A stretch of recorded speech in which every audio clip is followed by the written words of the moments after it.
진리의 한 자락, 무상함과 불확실성. 붓다는 깨달은 자라는 뜻이다. 무엇을 깨달았다는 뜻일까? 다르마를 알았다는 말이다. 붓다는 명상으로 다르마를 발견했고 그것을 평생 제자들에게 가르쳤다. 남방 불교는 아직 그 전통대로 수행을 하고 있다. 다르마는 무엇일까? 명상을 시작하고 가장 먼저 발견할 수 있는 다르마의 성질은 두 가지다. 무상함과 불확실성. 먼저 무상함을 얘기해보자. 무상함이라. 봄날은 가고 사랑은 변한다. 아이는 자라고 곁을 떠난다. 만나고 헤어지고 우리는 나이가 든다. 변하지 않는 게 없다. 지금 이 순간도 계속 변하고 있다.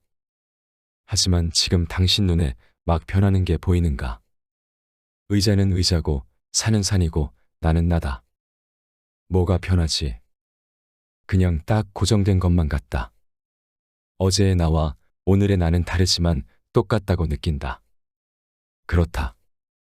그래서 대단한 진리는 말은 아주 쉬워도 그 뜻을 충분히 이해하기는 어렵다. 붓다는 제자들에게 지금 이 순간에도 계속 변하고 있다는 사실 자체를 철저히 깊이 알게 했다. 감각과 생각, 감정 모두 나타났다가 사라진다는 것을. 그건 여기에 있지 않다. 이미 지나갔다. 그런데 나는 그 생각과 감정을 붙들고 괴로워한다. 마음이 아주 고요해지면 그 생각과 감각, 감정이 여기 없구나, 지나갔구나 하는 걸 알 수 있다. 그러면 가슴을 찌르는 듯한 통증이나 뒷골이 당기는 느낌 따위도 사라진다. 그 역시 망상 속에서 내가 만든 스트레스일 때가 많다. 붓다는 무상하다는 사실을 받아들이지 못할 때, 그게 계속 여기 있다 또는 있어야 한다고 생각할 때 괴로움이 일어난다는 걸 알아냈다. 좋았던 기억, 젊음, 돈, 감각적인 행복은 붙들고 싶다. 반대로 비난이나 무관심, 실수, 외로움은 힘껏 밀어내려고 한다. 좋은 건 변하지 말라고 하고 싫은 건 빨리 가버리라며 화를 낸다. 흔히 인생을 강물에 비유한다. 지금 보는 한강은 어제의 한강이 아니고 몇 초 전에 본 하나의 물방울도 이미 지나가고 없다. 이렇게 한강의 물방울이라면 통찰하기 쉽지만 그것이 내 돈, 내 연인, 내 직장, 내 칭찬이라면 어떨까? 그건 완전히 다른 문제가 된다. 계속 내 것이어야 하니까. 내 것의 이야기를 아는가?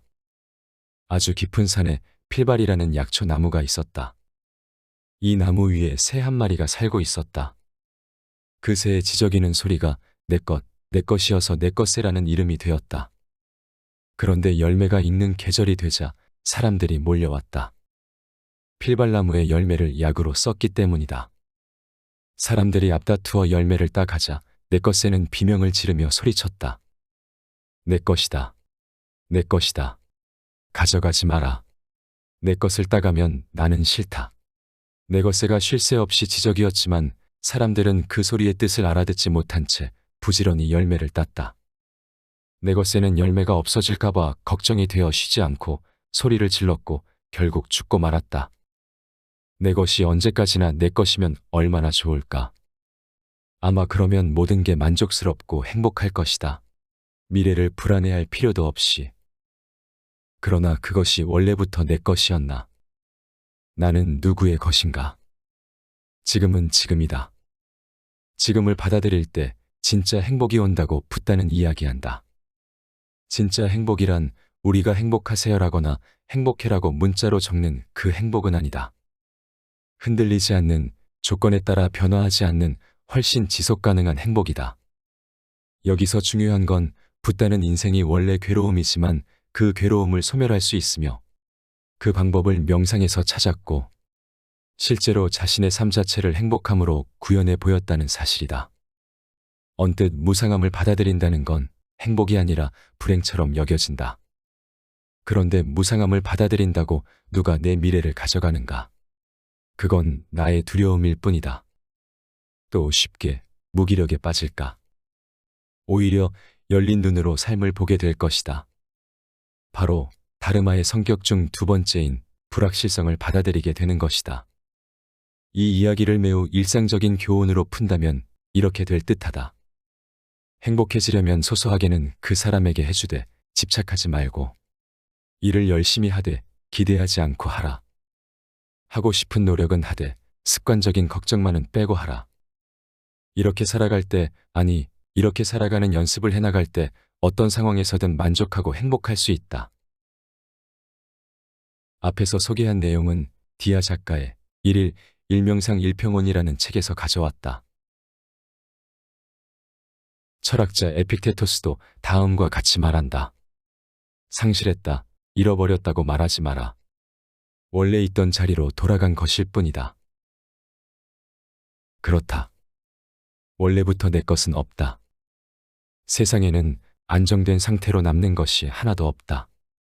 모든 것은 변한다. 붓다는 우리가 무상하다는 사실을 받아들이지 못할 때, 그것이 계속 여기 있어야 한다고 생각할 때 괴로움이 일어난다고 말했다. 사랑도 마찬가지다. 어느 날 우리는 사랑에 빠진다.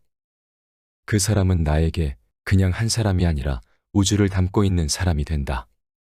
우리는 그렇게 봄날을 맞이한다. 하지만 안타깝게도 봄날은 계속되지 않는다. 봄날은 가고 사랑은 변한다. 그것은 마치 봄이 여름이 되고 여름이 가을이 되는 것처럼 계절이 바뀌듯 자연스러운 것이다. 하지만 우리는 그 사실을 받아들이지 못한다. 그 사람은 이미 떠나가고 지금 내 옆에 없다.